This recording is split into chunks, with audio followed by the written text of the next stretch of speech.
Acara ini didukung oleh Desa Pay, cashlessnya dan kerabat desa Indonesia. sharing terhadap apa yang telah kami lakukan berkaitan dengan beberapa inovasi dalam rangka percepatan penurunan stunting Kabupaten Sumedang.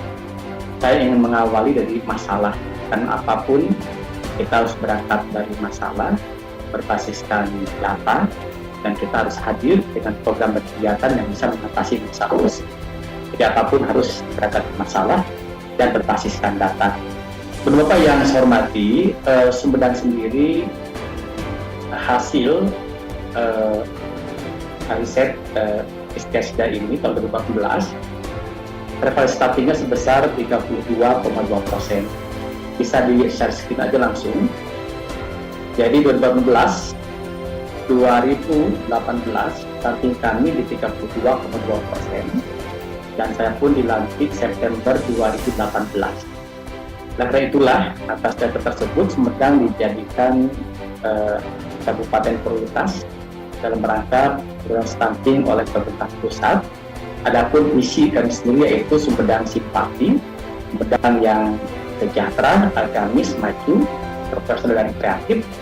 Di antara target kinerjanya, kami ingin menurunkan stunting di angka 9% pada akhir masa jabatan saya tahun 2023. Jadi 9%, kalau nasional 14% 2024. Kami rencananya targetnya 2023 di 9%. Bayangkan Ibu dan Bapak, bagaimana menurunkan angka dari 32 ke 9%. Tentunya perlu ekstra effort dari semuanya, perlu kesungguhan dan program yang betul-betul sinergi, dan bagaimana 8 aksi konvergensi stunting bisa dijalankan dengan sebaik-baiknya. Kemudian bagaimana pelaksanaan 8 aksi konvergensi penurunan stunting Sumedang sendiri kami lakukan dengan pendekatan agama supaya lebih terarah, pendekatan budaya supaya lebih membumi, down to earth tentunya membumi, kemudian pendekatan teknologi, pemanfaatan IT akan mengakselerasi, akan mempercepat pencapaian target dan sasaran kita. Kemudian polanya pola kolaboratif, bagaimana Pemta Harris dengan 5 pilarnya, akademisi, bisnis, community, government, dan media betul-betul dilibatkan secara substantif. Tidak hanya pemerintah berembuk stunting, rakor-rakor, tapi betul-betul mereka menghadirkan hatinya untuk menjadi bagian solusi dalam menurunkan angka stunting Kabupaten Sumedang ini. Kemudian apa yang kami lakukan, sebagian besar mungkin rata-rata sama beberapa program. Saya ingin menyampaikan beberapa diferensiasi yang dilakukan Kabupaten Sumedang berkaitan dengan penurunan angka stunting ini. Next. Nah ini Ibu dan Bapak, strategi pembangunan Sumedang Simpati dulu dan menyampaikan ketika masuk ke pandemi COVID ini ada triple challenge yang kami hadapi. Ada 3 tantangan. Pertama pandemic disruption, yang kedua digital disruption, yang ketiga adalah millennial disruption. Dari ketiga tantangan ini akan memantik VUCA tentunya ya, sebagaimana kita ketahui, memantik volatility, uncertainty, complexity, dan ambiguity. Jadi ketidakjelasan, ketidakpastian dan sebagainya. Kemudian stunting kami per tahun 2020 kami sudah di angka 17,5%, alhamdulillah. Ini hasil dari PISA ya,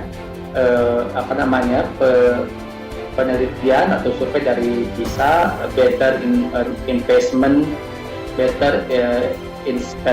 Stunting Evaluation ya, penurunan stunting PISA yang dari IPB itu menetapkan Sumedang di angka 17,5%.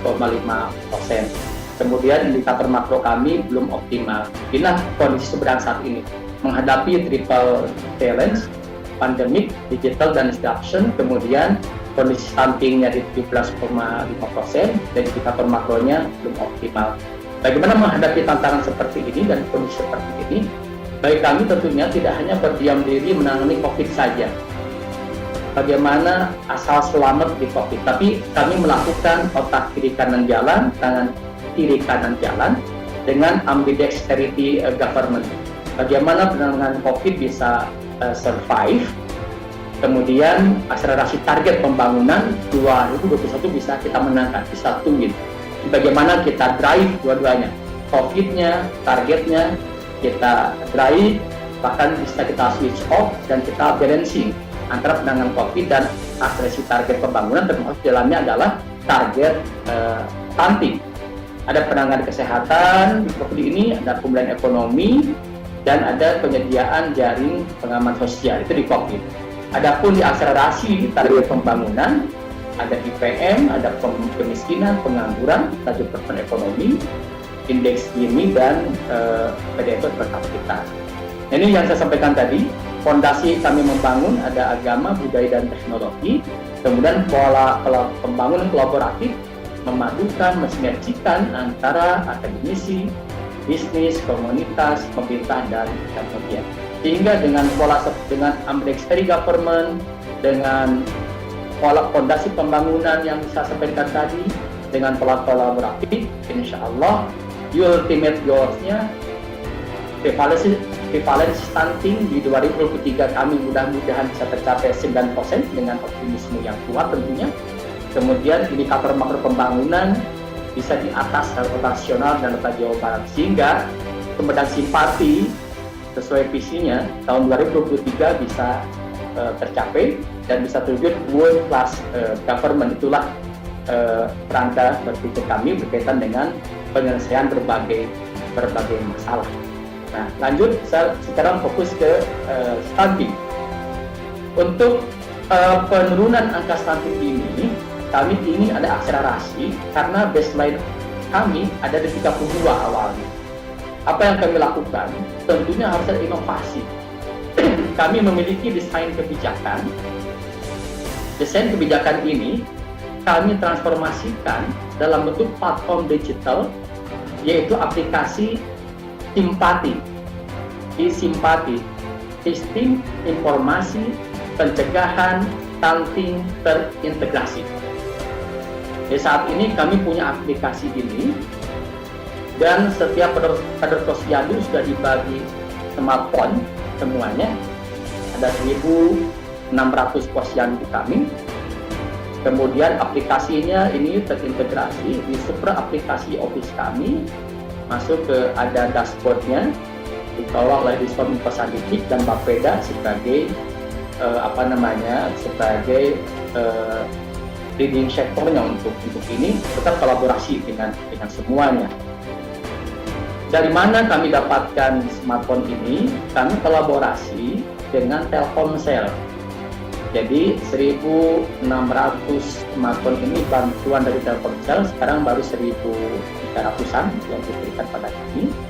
Kami dibantu 3 miliar dalam rangka penanganan stunting ini. Ini bagian dari pola kolaboratif. Di samping kami mendapatkan bantuan lainnya dalam bentuk pelatihan dan sebagainya di perguruan tinggi yang ada, baik ITB, UNPAD, dan sebagainya. Nah, apa sih aplikasi Simpati ini? Intinya di aplikasi ini ada penyiapan data yang berkualitas. Jadi tujuannya, jadi Bapak, di aplikasi ini ada balita yang kurang 3 menit lagi, Pak. Kok sebentar banget ya?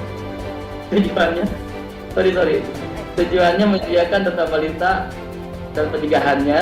Ini aplikasinya, proses bisnisnya dari posyandu masuk ke aplikasi Simpati, kemudian diverifikasi data oleh Bapeda dan verifikasi oleh Puskesmas. Kemudian informasinya dipakai oleh user Bapeda untuk membuat kebijakan yang distribusi kepada berbagai SKPD, baik Dinkes, DPPKB, Perkimtan, Disdik, Dinsos, Ikertan, sebagainya. Kemudian usernya Puskesmas, kader pembangunan masyarakat di desa, dan kader pembangunan masyarakat di desa, dan juga oleh posyandu. Ini proses bisnis untuk aplikasinya. Jadi sekarang data-data bulan penimbangan balita ini oleh kader posyandu dimasukkan ke aplikasi di Simpati. Kemudian OPD pun menyampaikan input data kepada Simpati. Nanti diolah termasuk masuk ke siklus penganggarannya. Lanjut. Nanti aja lanjut terus. Waktunya.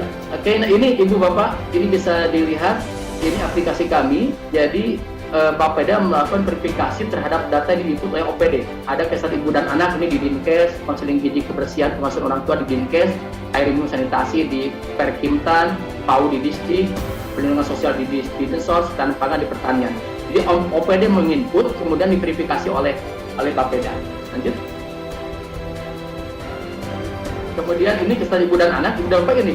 Jadi di aplikasi kami ada indikator dan ada rekomendasinya. Jadi misalnya ini, cakupan anak 6 sampai 29 bulan yang memperoleh vitamin A. Ini presentasinya bagus 100%. Rekomendasinya penguatan. Tapi di bawah misalnya capaian bayi 0-11 bulan setelah diimunisasi dasar secara lengkap baru 70%-an. Berarti harus ada perbaikan kapasitas program imunisasi pramedis. Jadi langsung ada rekomendasi. Ini diverifikasi oleh Bapeda. Jadi semua datanya sudah terverifikasi. Termasuk setiap masalah karena berbagai desa dan kecamatan beda ada rekomendasinya. Lanjut. Nah ini dashboard e-simpati. Jadi ini di handphone saya juga bisa dibuka langsung. Per hari ini ada 77 balita yang tercatat yang stunting di Sumedang. Bahkan sudah ada map-nya. Lanjut. Ini data real time ini di map-nya langsung ke map nyambung. Yang merah itu yang stuntingnya sangat tinggi. Ada merah, ada orange, ada kuning, ada hijau. Yang hijau sangat rendah. Ini sebaran stunting. Ini di dashboard kami sudah ada sebarannya. Lanjut. Jadi intinya ada by name, by address, termasuk KIA-nya, apakah punya JKN-nya, dan semuanya berbasis NIK di sini. Ini contoh kecamatan Cisitung. Ini stuntingnya ada 6.000 sekian, laki perempuan. Bagaimana balita berdasarkan umurnya, jumlah yang diukur, jumlah stunting dan sebagainya. Lanjut. Ini contoh-contoh ibu bapak bisa ini aja di e-simpati ya, bisa diunduh aja. Ini contoh sebaran stunting per desa. Jadi ada per desa banyak ada balita yang stunting, berikut nama orang tuanya, pekerjaannya, masuk JKN-nya atau tidak, masuk BPJS-nya atau tidak, ada semuanya di sana. Lanjut. Nah ini contoh desa. Lanjut. Nah ini contoh cakupan intervensi percepatan penurunan stunting. Jadi setiap indikator itu ada rekomendasinya. Jadi langsung rekomendasi yang bisa di follow up dalam mengatasi stunting di tiap desanya. Pasti berbeda-beda penanganannya. Bagaimana desa A makanan tambahannya harus diperkuat, desa B sanitasi lingkungannya misalnya harus diperkuat, desa C pendidikan anak usia dininya dan sebagainya misalnya. Ini kami lakukan rekomendasi-rekomendasi terhadap berbagai persoalan yang ada di level-level desa berkaitan dengan penanganan stunting. Lanjut.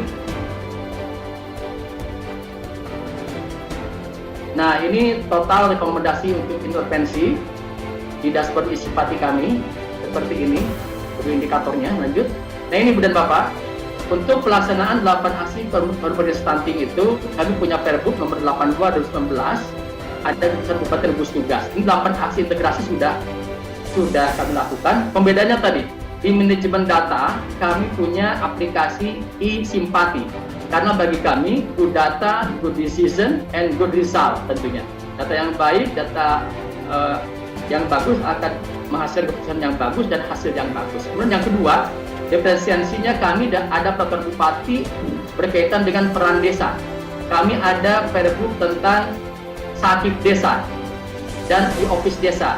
Sistem akuntabilitas kinerja instansi pemerintah desa.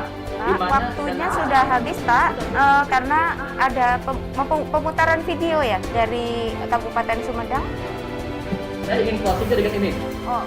Dan kami sekarang diarahkan untuk pencegahan stunting, Pak Ades, kemiskinan dan peningkatan kewaspadaan publik itu diperjanjikan dengan para camat. Jadi stunting masuk di dana desa yang 360 miliar di kami. Mangga silakan videonya. Ya.